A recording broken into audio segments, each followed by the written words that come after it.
What is up, folks? Today we are, guess what, watching more the Xbox documentary series. We're on now part 3 of 6 parts. They're still covering the original Xbox launch, but I guess that would be like the one to cover the most, because like that's your first foothold into it.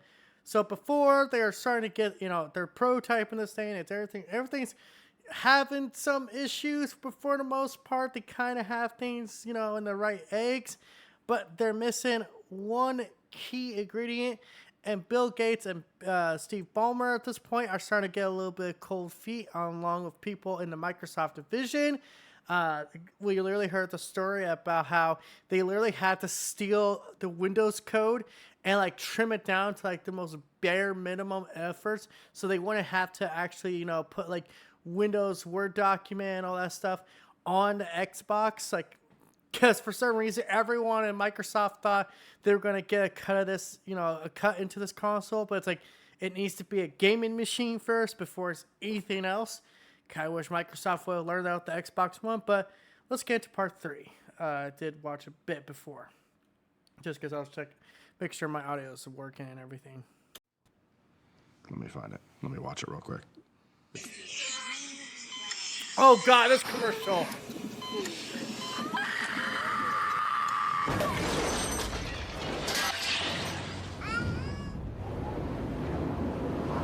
Just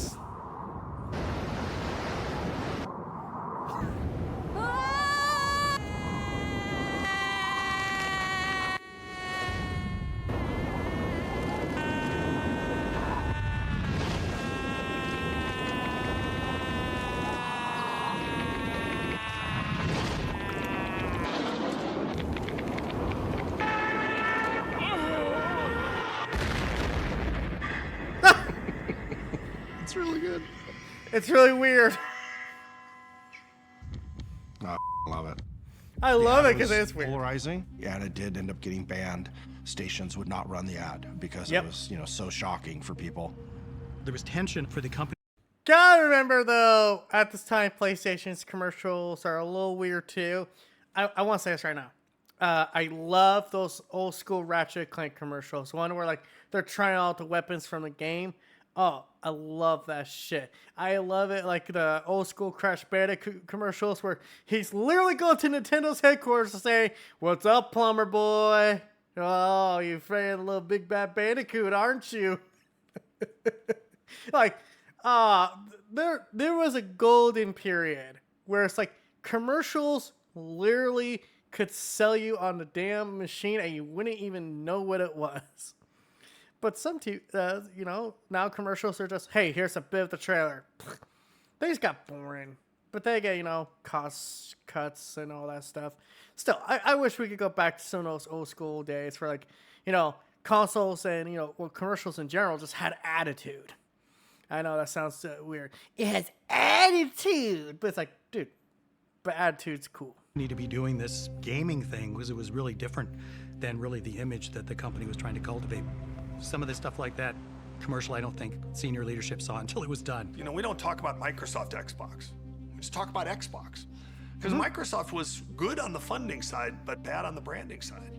And if they wanted to go market it like they market Windows and they market Office, it was a deal breaker. It was not going to be successful. The games industry did not speak the same language as Microsoft. But if we were going to do this really hard thing and not lose billions and billions of dollars forever, we had to get it right. People had to have the belief that they were working with the Xbox team. And if that meant there was something slightly unconventional that had to be done, the Microsoft bureaucracy wasn't going to get in the way. There's a new contender in the video game wars. Xbox is going to be the future. Truly the future of video games. Xbox. Taking over the living room. Limitless, connected digital entertainment. You guys never understood. The company is going to face fierce competition. Sniper! It's a ticking time bomb. Makes me very nervous to actually play this for you. Xbox getting a major overhaul. A bold vision for the future of gaming. Power on, the Xbox story. The story of the Xbox. I call it the Xbox story. And it didn't The turn on. Xbox is a breakthrough game console that ships in fall 2001. Most console companies start working on the next console as soon as they finish the current console. Yep. So like you'll even hear like now they're Sony and Microsoft are talking about the next consoles, and Microsoft already kind of like did a prelude to that. But it's like at the same time, it's like you still have to kind of run the it's kind of like a baseball game. Like, oh yeah, you can prep for the next game all you want, but you gotta finish this game first. But it is very important to recognize, like, because there's so much research and development that go into these things that at the end of the day, after you have one console done, you're moving on to the next one. You're moving on to the next one after that. That's why, like, the PS5 is going to have the PS5 Pro, because that was already something that's, like, kind of been prelude to. And it's like, well, it's something we've done in the past. It's something we want to do now. And that's technically our next console after. But 5 years, 6 years, 7 years. So for Microsoft to go from announcing in 2000 to being on store shelves in the fall of 2001 is kind of insane. Yep. Before Xbox landed on store shelves, the team had to run a gauntlet of very public deadlines. A hardware rollout in Las Vegas at the Consumer Electronics Show. A first glimpse of Xbox games at Microsoft's GameStop event in Seattle. And finally, an event that brought the entire global gaming E3 industry together to see what was new and Dude, judge it. You could here. I will say this right now about E3. This is why I'm gonna miss E3 a lot, because like it's just the whole event now is done because it doesn't make sense to do. But there was a point where if you were going to announce anything, it had to be E3. And the reason why you would announce it isn't because for consumers. No, it's for the freaking retail holders. It was for the journalists and all them to like get their, their, I guess you would say, their grips into the game industry. Like, oh, hey, I'm a game journalist. I like to do an interview with you, Phil Spencer. Just using Phil Spencer as an example. And it's like, that's how E3 used to be. It used to be a trade show that a lot of big corporations would send people to. They're like, hey, go to E3, get some free, stuff. Check out the new games coming out and stuff like that. I will always be in this camp. I feel like the minute E3 started becoming more about the consumers, I feel like the E3 as itself allows a lot of value to the companies. Because like at most, what you're doing here is announcing games. At the end of the day, that's great and cool and all, but every store is going to hold, carry the next game.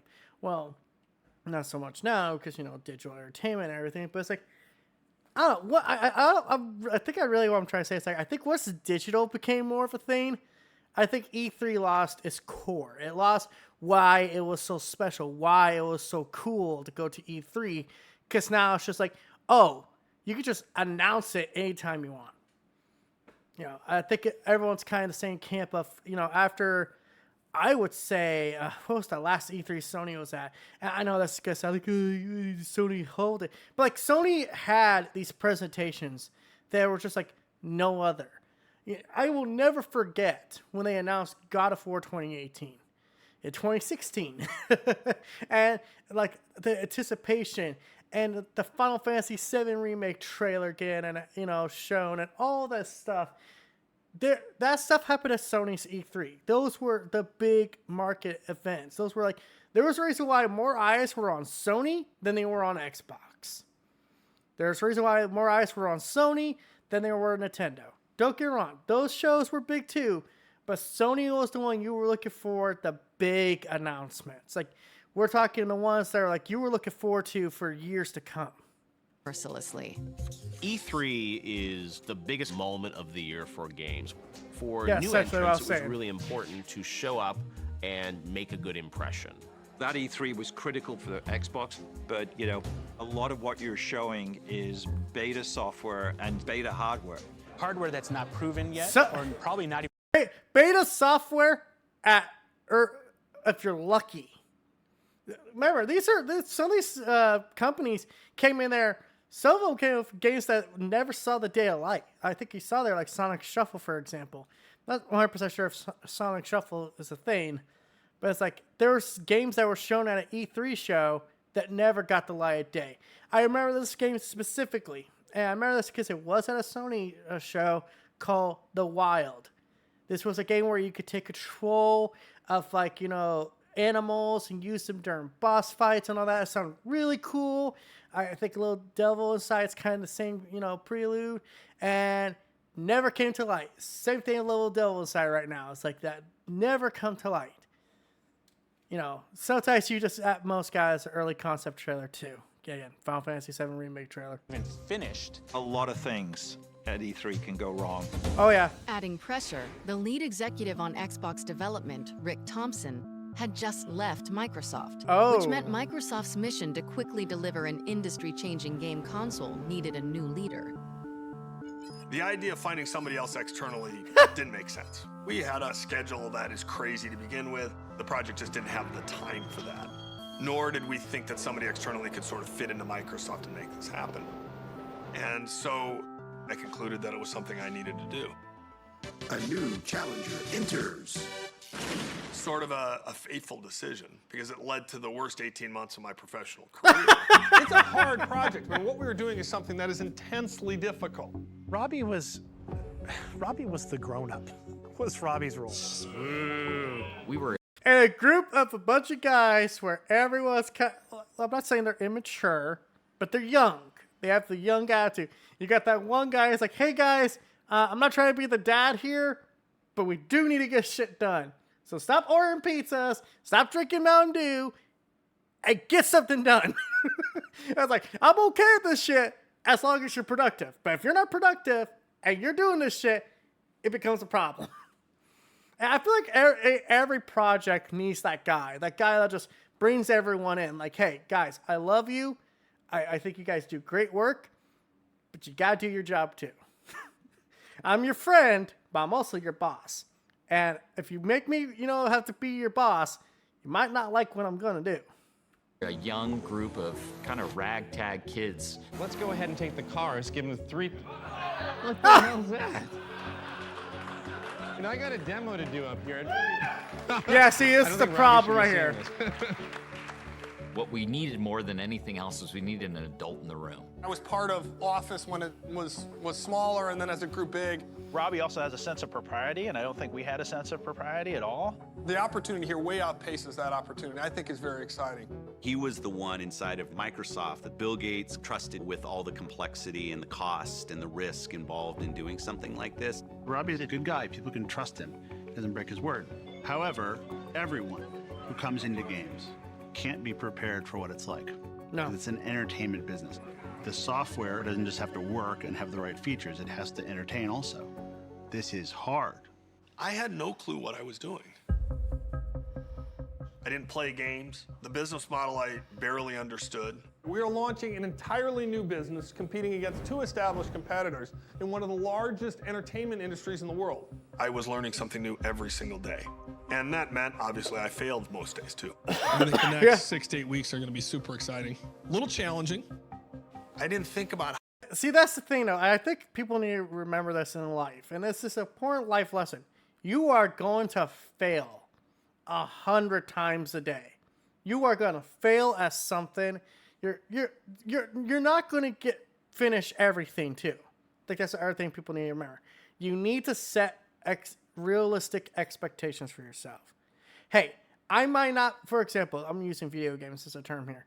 I might not beat this game today, but if I put in the work to kind of soften the blow later down the road, like grinding, getting the materia levels up and all that, that might help me down the road. Sometimes you gotta fail in order to win. And I know that sounds weird, but you gotta learn from your weaknesses. how to plan for going from 20 people to 2,000 people. We went from 4 people to a dozen people to hundreds to honestly thousands involved in some way with the creation of Xbox. You got this one guy in charge of everything, and this is why I respect game developers at the end of the day. At least, competent ones. That makes me sound mean-spirited, but I respect competent game developers because they are taking on a task that just is unbelievable to, you're making a game.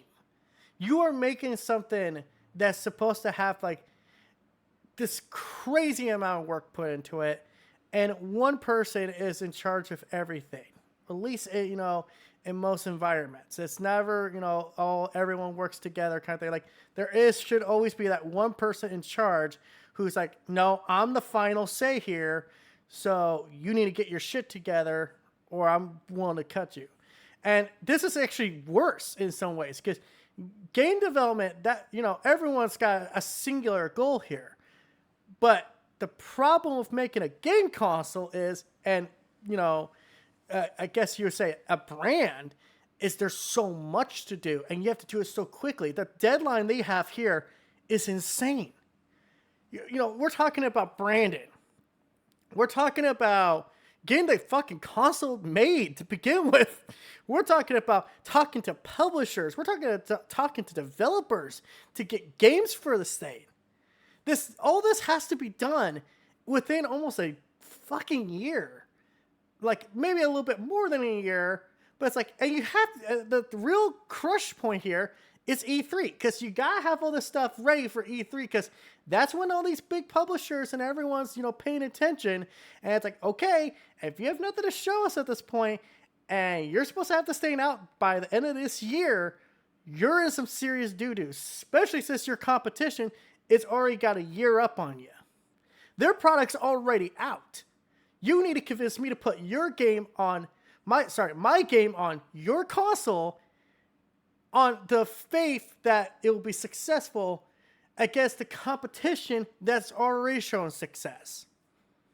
And I'm talking a lot in this, but it's like, I'm kind of trying to say, like, it's a lot for these guys to do. It's a lot to do in a short amount of time. That's why I got a lot of respect for the Microsoft team. Got a lot of respect for Sony. Got a lot of respect for Nintendo. At the end of the day, no matter how much these companies, much as the company might screw me over, the people in that company, they never tend to hurt us. They never tend to try to rip us off. They are trying to keep the business alive. And like I said, I got respect for game developers and project managers and all that stuff. I know, I just need to let the video play, but I also got to, make some commentary because I have to make it legal. It was crazy. I mean, it was no time at all before I didn't know everybody in the organization anymore. When I think about it today, it just makes my head kind of spin sideways. Every week, I would hear about somebody I knew in the game industry that was moving up to Redmond to work for the Xbox. We just said, this all has to get done. We need bodies. So we hired people in bulk. We brought in teams of people. I remember thinking, this is a lot of people changing their lives for this effort. It's either got to be something that everybody believes in, and they're willing to uproot their families and get behind this initiative, or it's going to be one of the biggest cluster of all time.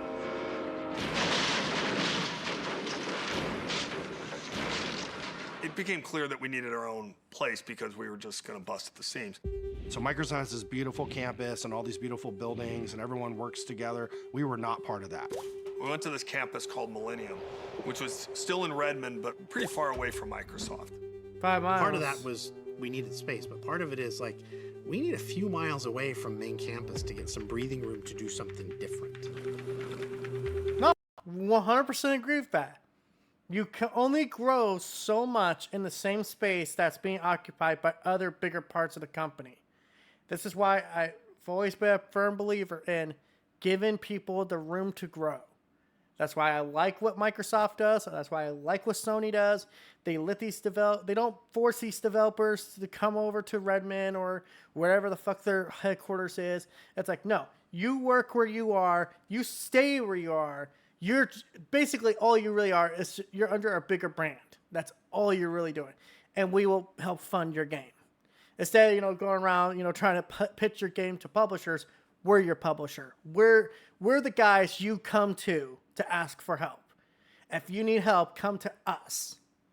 That's why I do think it's like kind of one of the cool things about getting sucked up by a bigger corporation. It's like, well, now you're kind of underneath their umbrella.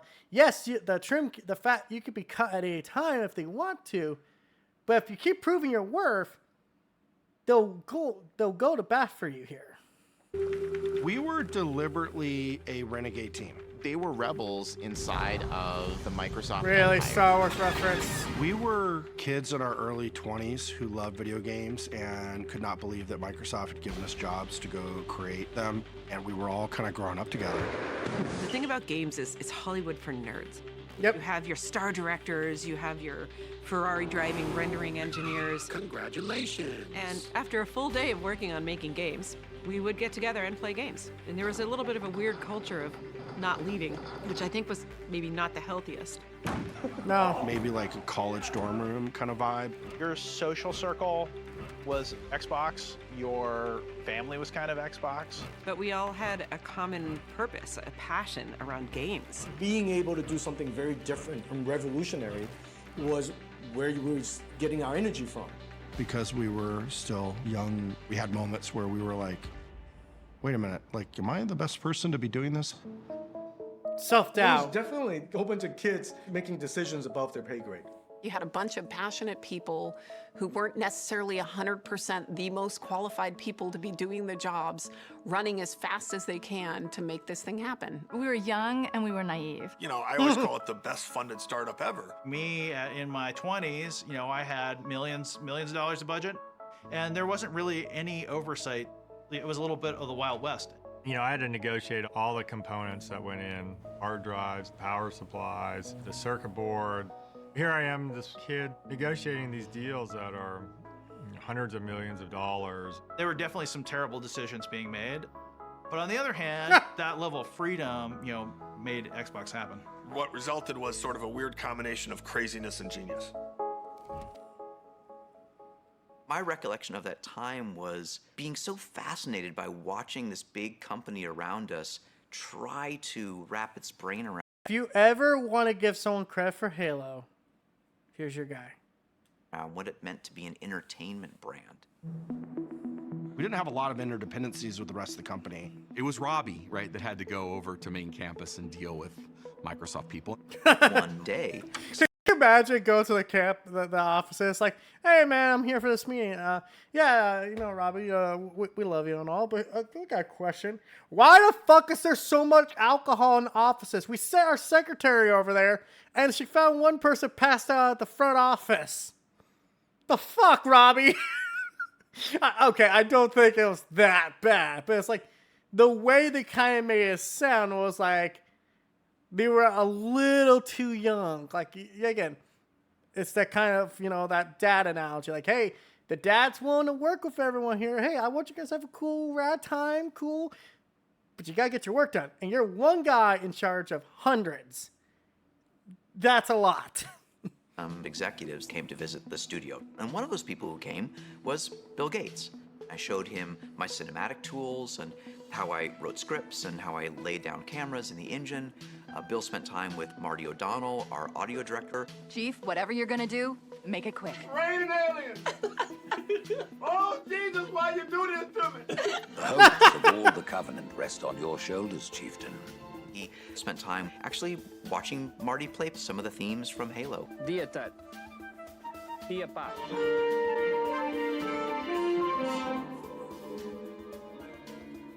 He went to go see our art department where one of our 3D artists was sculpting a character in clay, making a maquette. And at the end of the Bill visit, we got in a conference room, the leads of the studio, and there was a pause. And you can see the magnificent machine that is his brain calculating down the Microsoft org chart from him at the top all the way down to the crazy artists in this studio in a gravel pit, literally. And Bill leaned forward and he said, so there are artists who work here? It really was a cultural change for the company. Xbox was already forcing people within Microsoft to think differently. But what really mattered was changing public perception. Behind the scenes, software engineers were hard at work building Xbox's capabilities. Now, the hardware team had a chance to win over the doubters on a big stage at the Consumer Electronics Show in Las Vegas. CES was a trade show where companies from around the world would come to unveil the latest in technologies. A lot of buying decisions and retailers got made at that show for the holiday season, and so we had a lot of proving to do. The press was skeptical, gamers were skeptical. You don't know how to do this stuff. You've never done this before. Good luck. The gaming industry is not a believer. While Microsoft works on the insides of the new Xbox, it focuses an equal amount of attention on the outside. I was the creative director of Xbox. Horace Luke is the man. Horace Luke is the man. What Horace had to do was take the thing that we had produced in hardware and then figure out some wrapping around it. First time we ever showed him, like, hey, you're going to need to put this board that we're about to manufacture for, you know, millions of consoles into something that looks good. He's like, what the My office was where position, like, oh god damn it, because remember the original idea was that he was originally charged the prototype. Okay, prototypes, cool, whatever. That's not gonna be the final product. Now here's the final product that has to be made millions of times a month, and worse on top of it, you got this very sophisticated console to put together, and it all has to fit in a nice little package. I don't envy this man's job. everybody brought their ideas from the technology team to the design team. Also, I'm pretty sure he's the guy who's also in charge of the controller at this point too, which is also an interesting point to bring up down the road, because I don't think they calculate for smaller people's hands. To the management team. At the time that we were building the original Xbox, there were no other consoles with a hard drive or an Ethernet port. Nope. So how do we put something around this that vents heat, that survives a drop test, and looks cool? You have to fit all of this, of course, into a box. That's true too. You also have the drop test. If you guys don't know what the drop test is, it's like you drop the console, make sure it still works. I mean, G4 actually did this a long time ago, where they dropped the fucking PS2, original Xbox, and GameCube from like 20 feet up. The GameCube smashed, the PS2 smashed, but it was still somewhat working. Xbox barely got a scratch on it. And I was like, Jesus Christ. There's two things that'll survive a nuclear apocalypse: a cockroach and an Xbox. That's not going to be giant sitting in your living room. It was a constant battle between the different groups. I went through thousands of different sketches, trying to jam it and shrink it in every way possible into a box. I remember him saying, like, well, maybe we just got to slim it down. Like, you know, we'll just dress it in black. That's not bad either. Everything was very aggressive looking. The console itself was large. It was bulging on the top. It looked like the engine cowling on a Dodge Hemi. It was the physical embodiment of power. Like no other console's ever been designed like this. It was quite a miracle to fit everything in that box. Looking back today, you say the thing is huge, but in comparison to the PC of the 90s, it was tiny. You have to, this is actually a great comparison. The components in that PC are so much bigger than what's in that box. It's crazy when you think about it. It is a small miracle that we actually were able to pull this off. And it looked awesome. Looked pretty good. The 2001 Consumer Electronics Show is packed with every new gadget and gizmo about to hit stores. God, I hate when people say gizmo. 2001 in Las Vegas, in the Convention Center Hall. Bill Gates was there. CES will actually give us a better idea of just where Microsoft is going to fit into the gaming market. For the very first time, Microsoft was going to get to show off its final Xbox hardware design. Good morning. Welcome to CES. Everybody felt like we were on the verge of doing something special, historic. For the first time, let me now unveil Xbox. But when you show up as the third entrant into the space with well-established you gotta make a competitors, statement. You have to break out. You have to be bold. How do you unveil a product in a way that might surprise the world and get the world to see Microsoft doing something differently? If you smell what The Rock is cooking. The Rock says, we decided to bring The Rock to CES. There was honestly some disbelief, like, you know, Bill Gates, The Rock, like, what's going on here? Thank you, Bill. It was really like muscle-bound Hollywood meets, gamer geek of the tech world. But here's the thing about The Rock. I will say this too. The Rock will do anything if you pay him enough. He doesn't even have to fucking know what it is. He'll sell it. He'll try to sell you on it. And, sometimes he's successful. Sometimes he's not. This was like very early Rock. Like just breaking into Hollywood Rock. Like I think this was like right around the time Scorpion King was in theaters. So, yeah. And by the way, you could totally tell he's fucking reading off a teleprompter. I think he even makes a mention to that. Just might appear that The Rock and Bill Gates don't have a heck of a lot in common. Well, The Rock's here to say that can't be farther from the truth. The Xbox is everything The Rock is. Cutting edge, powerful, exhilarating. And they were funny together. Like, it actually worked. And they looked like they were best friends. I mean, The Rock doesn't impress easily, Bill, you know that, but I'm pretty damn impressed with what we're seeing here today. And considering that this Xbox at this moment is only running on 1/5 of the system's power, it's very impressive. Bill, do you have any idea what The Rock would be like if he were only running on 1/5 of his power? Well, I would think that... It doesn't matter what you think, Bill. I'm sorry, Bill. It's just a force of habit. Rock apologizes. It went well. We showed nothing, technically, but it started to build the excitement. We gave it 5 out of 5 stars. We really like the Xbox a lot. You throw in an 8GB hard drive, a 10100 Ethernet adapter, and you basically have the most powerful system on the block. The Xbox is really slick. With excitement building around the console, Microsoft was under tremendous pressure to build a portfolio of hit games before the Xbox launch. Yep. By the time they had announced that they wanted to do Xbox to the time when we needed to launch was an incredibly short period of time. We didn't really have the luxury of saying, start building a game from ground up. That was almost impossible. What we were looking for were games that were partially in development, ports already in development. The original Fable, damn good game. I would still say that's the best one in the series. We went out and started to look for developers all over the world. A barnstorming tour across North America, Europe, and ultimately Japan to create some sort of excitement around the console and convince game developers in particular that we could be successful. All right, boys, let's roll. One day we presented a new idea from a small game publisher that had come to us and said, hey, we want to dust off one of the 2D games that we had done for PC. We're going to really invest in it. We think it's going to be really exciting. And these newly important executives in Xbox who would review all the pitches from publishers and developers, they said, I don't think that game is going to be able to make the transition from 2D to 3D. They felt that it was complicated. They didn't really understand the user interface. They thought that it was based on a game that hadn't been all that successful. What game do you think to my surprise, What game do you think this is? I know what game it is. And this is why you don't let executives make decisions like that. it was rejected.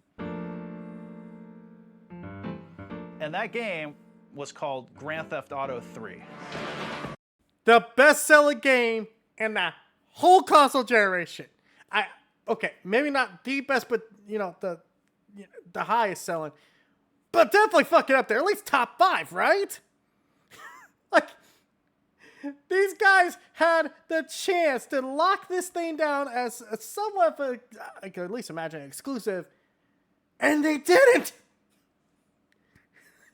This is why you don't let executives make decisions like this, because they don't know what the fuck what gamers like. And granted, it was a harsh sell. But it's like, at the same fucking time, you need someone who knows the industry that you can sit there and go, dude, no, you need to listen to this game. You need to listen to this one, because like, there's something here. Can you imagine, by the way, if GTA 3 came to Xbox before PS2? Can you imagine that? Because that might have, I'm not going to say that would have killed the PS2, but it definitely have fucking blown out, at least taken out a leg. It's like a fucking, a wrestling match. You take out the motherfucker's leg, you know what? He really can't stand up straight, and then you can start making some opportunities for yourself. Like, I hear this and it makes me sad. Cause like this was like a golden opportunity for them. Same thing with Timefall. They had a chance to lock that down as one of their games, and they didn't. Cause I don't know why. Okay, well, Timefall 1 was an Xbox exclusive, but I mean the IP as a whole. Fuck that. Respawn as a whole. They should have bought Respawn when they had a chance. It ended up selling 14.5 million units, which is very big back then. It was the top-selling game of 2001 and would have been the top-selling game of 2002 if it wasn't beaten by its own sequel. Yeah. It was the pass heard around the industry.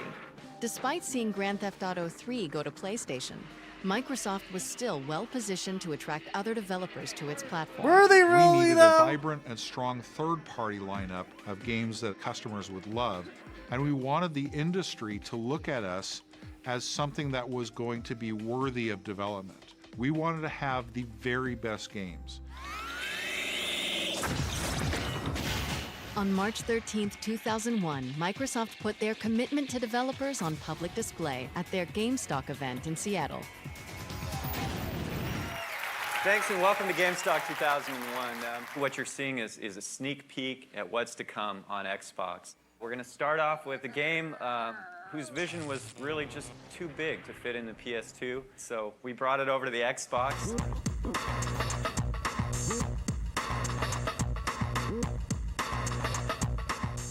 Our characters certainly aren't the muscle-bound superheroes, you know, that we want to be. They're more like the poor, sad schmucks that most of us really are. Getting Oddworld, that was important. It was an established. Is it really though?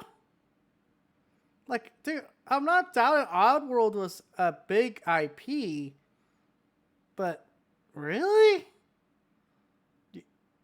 You wanted this over Grand Theft Auto? Okay. Established PlayStation franchise, beloved by the console game. But it was a big PlayStation game in Europe. In the Americas, from what I know about Oddworld, wasn't exactly super successful. You know who was super successful? Crash Bandicoot. And at this point, you motherfuckers weren't getting Crash Bandicoot. Community. That's the last damn Gabbit there is. About 20 years later, yeah, maybe you eventually get him, but you know, just 20 years too late. We had a chance to work with an amazing creator in Lorne Lanning. He did all the voice acting for his own game. So Munch had these things we called fuzzles, and they were like, me, me, me, me, me, me. And Munch was like, you got to come over and do this for me. You know, so and then Abe's like, come on, guys, let's go. Yeah, go.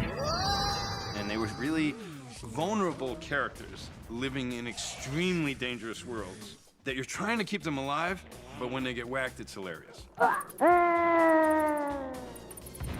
Next, we're really happy to announce our new relationship with one of the premier racing developer teams in the world, Bizarre Creations. Project Gotham is a new product for Xbox.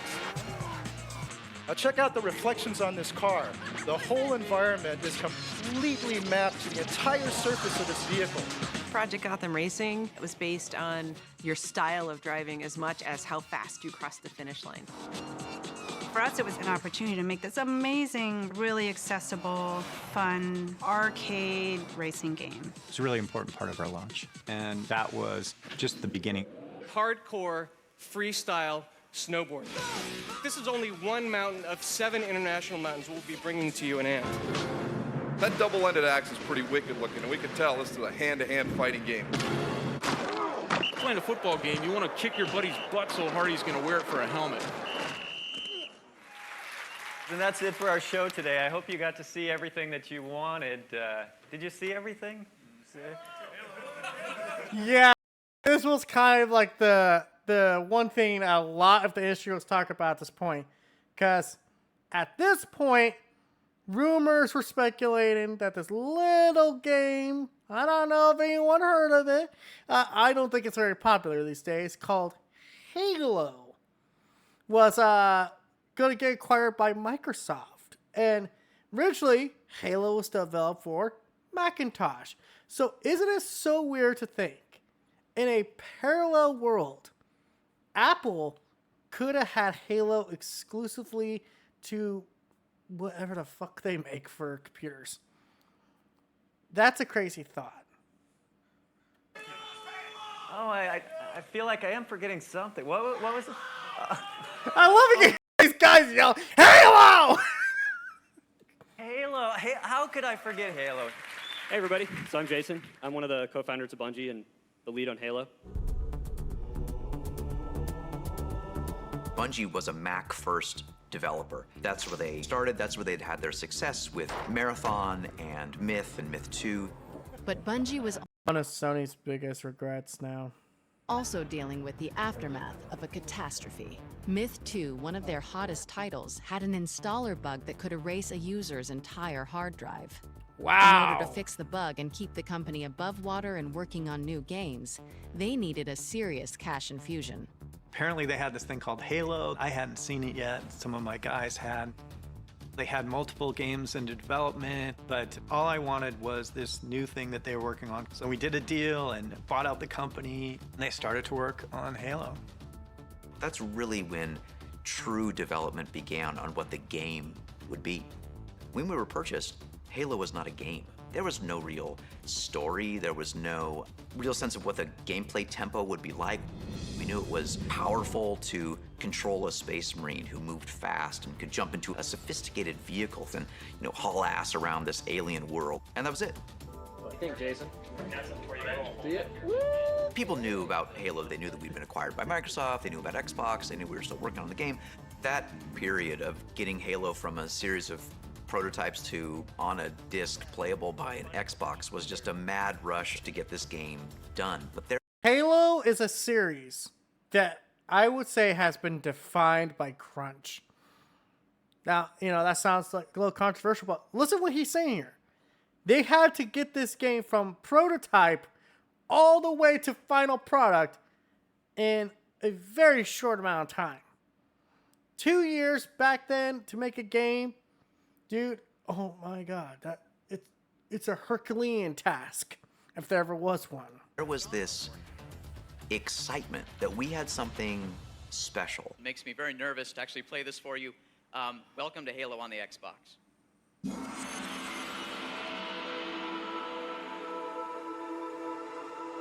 We started off that demo showing you flying to the land in a Covenant ship, running around the environment, getting in a vehicle, doing all those, building block Halo things. But we had our test environment, what we called a B30, the island map in the middle of the water with Halo in the background. That would eventually become a real map. It was just fun to play. Yeah. Woo! GameStock was that real first coming out party for us, and it was just that moment where I think the whole organization began to wake up to, oh, there's something really special here. Thank you, that's it. Good night. Xbox had made a high-risk bet on Halo. At the time, first-person shooters were considered PC games. Yeah. The only right way to play was with a keyboard and mouse. At the Because keyboard and mouse are the best way to simulate, aiming. Hey, I'm checking my... TPG had to check his shit real quick because I thought my headset was picking up the microphone because, well, surprise, I'm using my Pulse headphones.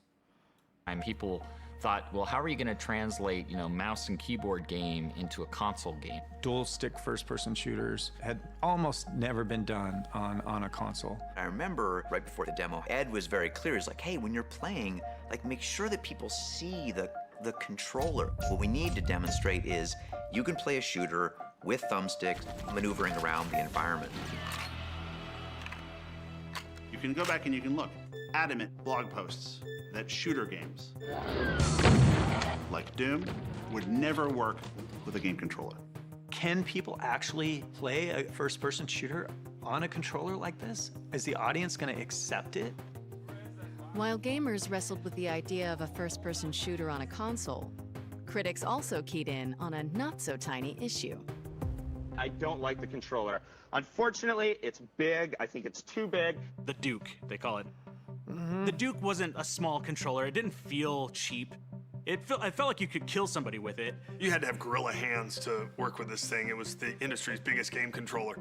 The Duke controller was like a newborn baby. I mean, the thing is like 9 pounds, 3 ounces. You had to kind of hug it. As an adult with big hands, you can hold it farther back and it's really comfortable and cool. It was done bass-ackward, as most things were on the original Xbox. To get to that design, we kind of used the human factors ergonomic approach. For those of us with smaller hands, we all thought, oh my God, did all these guys just sit in a room and go, oh yeah, this is gonna be great. It was like, oh, yeah, this is totally not gonna work for us. And it was like, okay, this is a problem.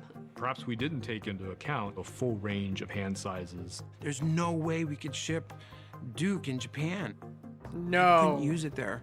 There was almost a plea, you know, Carlson, you've got to find a way to make this smaller, please. We knew it wasn't the right thing, but we didn't have enough time. E3 was coming up, and so we had to go with what we had. You got what you got. On May 17th, 2001, global gaming's biggest event, E3, kicked off in Los Angeles.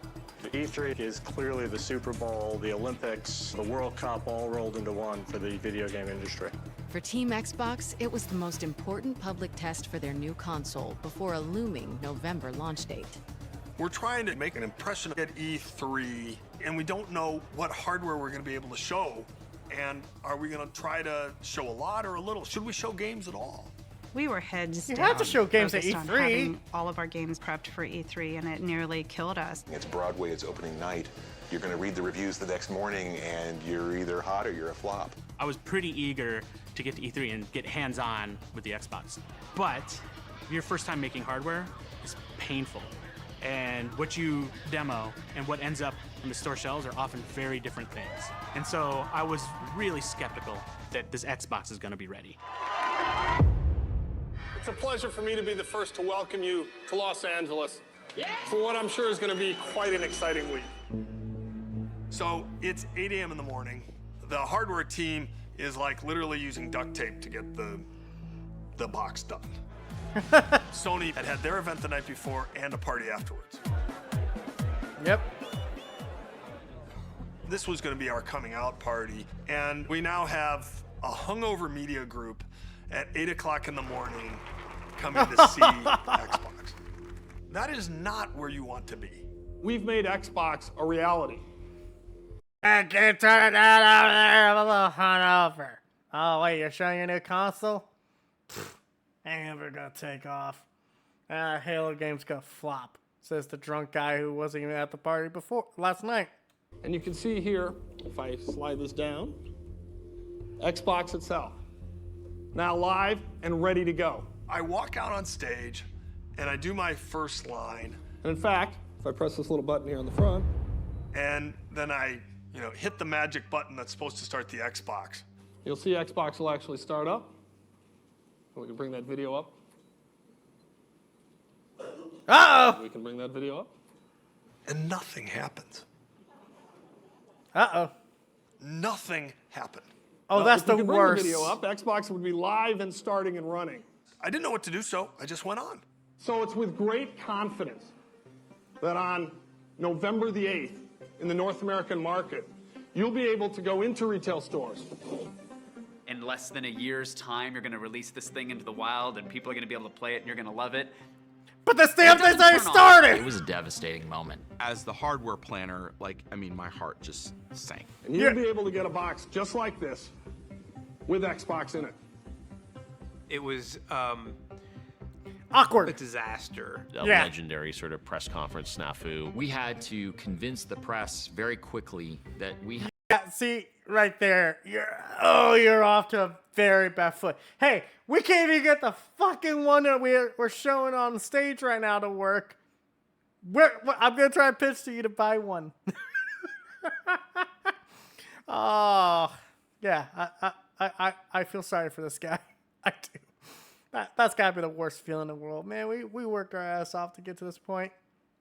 And the damn thing doesn't even turn on.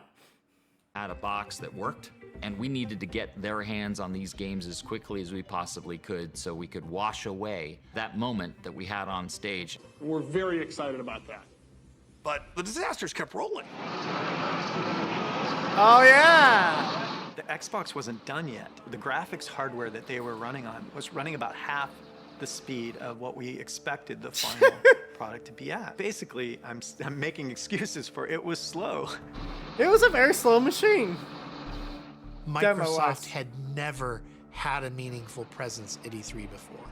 The booth was packed. We decided to show Halo because we feel like we have to show what's going to be our key title. In terms of the games we were working on, Halo had the biggest role. And so it was the E3 demo on the floor. So many people were coming in with huge curiosity about what it was capable of, and I was completely disappointed. I'm like, the frame rate's terrible, the split screen stuff, it's kind of cool, but it just doesn't feel like it's powerful enough. On the show floor, the unfinished game seemed to fall short of its original promise of revolutionary gameplay.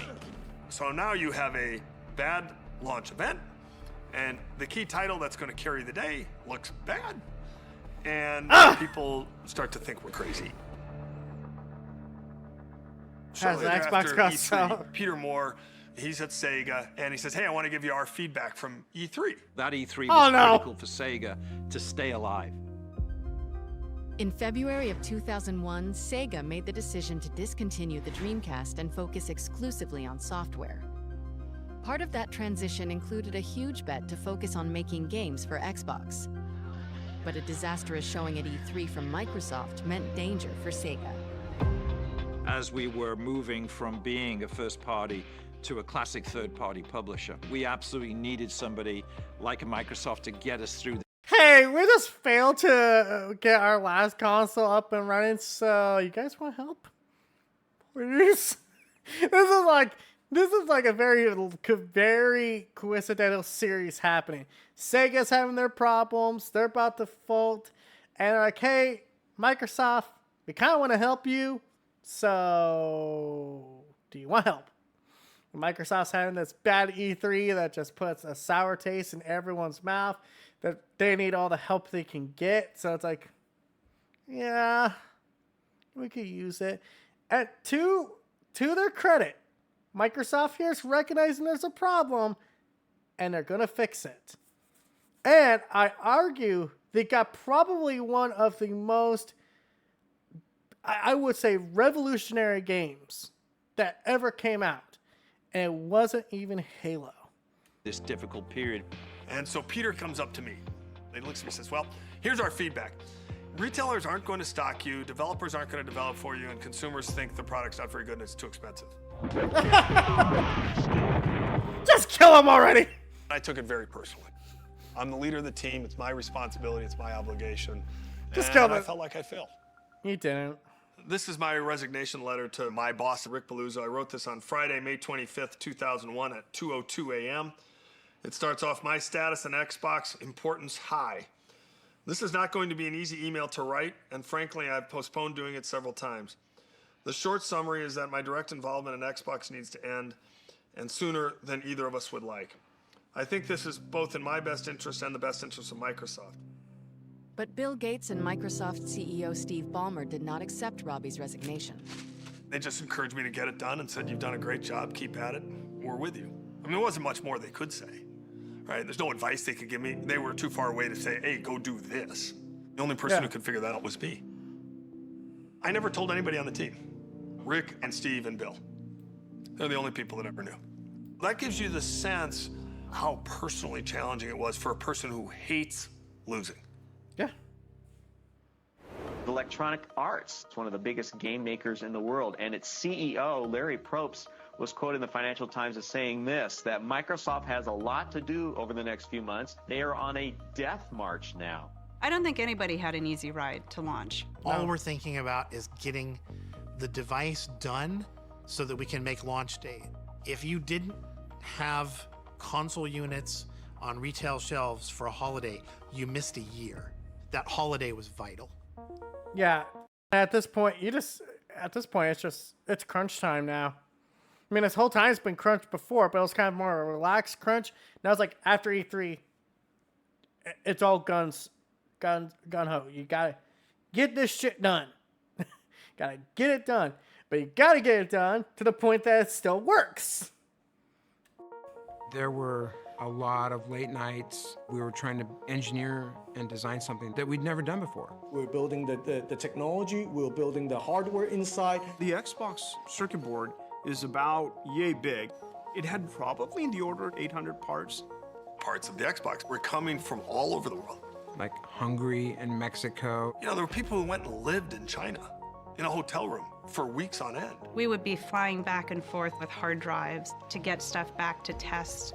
Microsoft had never shipped a console before. It turns out there's a lot of regulation everywhere in the world.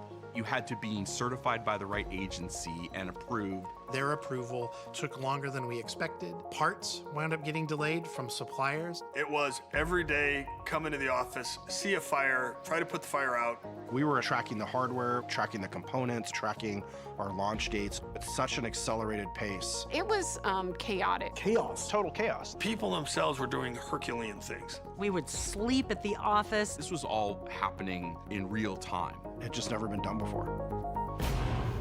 It's a hard business to get into. Xbox was the toughest job I will ever have, or have ever had. I will never do it again. Every day was a challenge, both sort of technically and professionally, but also personally. You know, you were lucky if you had a personal relationship that survived launch. Mine did not. It's kind of like you're on this horse that's bucking and you're thinking, okay, is this ever gonna stop, or will this be the end of me? Does that say this guy finally kick me off? Before launch, we're coming in way hotter than anyone expected to. We doubted whether the hardware was going to be done in time. We're not sure any of the games are going to be done in time. The ship is still on fire, the plane hasn't landed, all the metaphors for crashes you can think of. But in the end, that team believed. There's no second try at the Xbox, so this was a Hail Mary culture. And if we were able to succeed, it was going to be absolutely epic. It's a touchdown. November 15th, 2001. Xbox was released in Times Square. Mr. Bill Gates! We painted Times Square green. You know how expensive that I is? saw the Xbox green logo. Xbox was up on all these big billboards. One of those moments in your life you're never going to forget.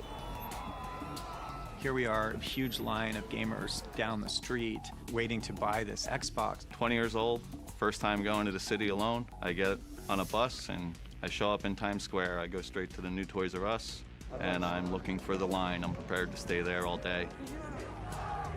We worked with the city to open up the WWF restaurant across the street from Toys R Us Times Square. And that's where all the gamers came first. They have Xbox consoles set up everywhere. They pretty much just allowed all the gamers to hang out and play and test out all these games. Bill wanted to be on site. He wanted to help hand over the first console. Bill Gates is down at a gaming system, shook my hand and said, "You ready to play?" And then we were playing Fusion Frenzy. And Bill Gates made a comment that he had actually taken 2 weeks off of work just to practice this game. He wanted to beat the gamers. Does anyone know what the shoot button is? A, I think. A? Let's check. He couldn't beat me. I absolutely took pleasure in beating Bill Gates, yes. Thank you for this. Been waiting a long time. Everybody got a tag on their wrist, and when your color was called, we brought you across the street to Toys R Us, and Bill was there to hand out the very first Xbox. Tonight's kind of a celebration. It's after a lot of hard work. So they count down. Bill Gates has it rung in on the register. Price is up there, $299.99. 1 hits, and he hands me the box and says, "Don't worry, I'm buying it for you." And I turn around with even more excitement and raise Hell yeah, he's buying it for me. Prized possession. He can afford it. Edward Glucksman became the first gamer in the world to ever own an Xbox. Signed by Bill Gates, It was too. a magical night. I'm a 20-year-old kid looking for a console. That's all I wanted to do. First time going to the city alone, I managed to get sent home in a limo. It's a celebrity. Every night. That's right. They actually did it. You know, Microsoft actually built and delivered Hey, this you thing. got the console out feeling now. was like, crying level of exhaustion and intense pride for the thing that we had made. There's never been a prouder moment in somebody's early career. I still have goosebumps today thinking about it. I tell people that faith is a force multiplier. That team believed. And because that team believed, Xbox got done. If that team doesn't believe and they're just there doing their jobs, we never finish. That small group of big personalities managed not only to convince Bill Gates and the board that we wanted to get into this nascent industry, but they also managed to get an entire organization of game people created and pointed in the right direction. Get in the subway. The whole station is covered in Xbox logos. That's I gotta had be to a sit proud down moment. and started to cry, and even Kevin got emotional. It was an impossible task that we should not have been able to do. I was tremendously proud of it. Should But at be. the same time, that was the end of that special moment in time that we were all able to be part of. It was the end of an era. With the Xbox out of their hands and into living rooms around the world, Kevin Backus and Seamus Blackley left Microsoft for new adventures in the game industry. Microsoft Xbox went on sale at midnight, but when it comes to video games, it's not the system that counts, it's the games. Nobody actually really cares about the hardware.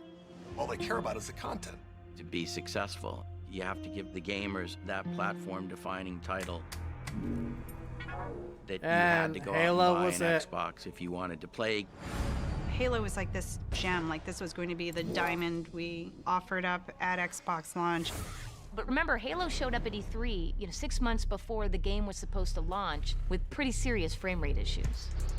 Why is it running like internet video from the early 90s? We got hammered for how it showed up on the floor. This is our lead title. Are we going to actually launch something that is this Hey, I terrible saw that was game? Combat there was a Evolved bunch of Anniversary. People didn't see what they expected. That was the part where people actually got super worried. There was an incredible amount of pressure on Halo. If Halo wasn't a hit, then the future of Xbox really was in doubt.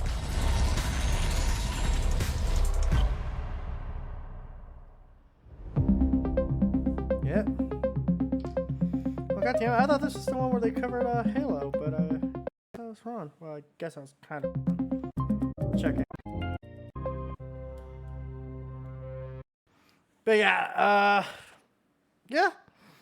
Xbox definitely had a triumphant moment. They got the thing out, and hey, not many companies can say, "Hey, I launched a video game console and it was successful." So, yeah, can't wait for part 4. We'll cover that next week. So, until then, I will see you guys in the next video. Make sure to like, comment, subscribe, and all the YouTube algorithm BS.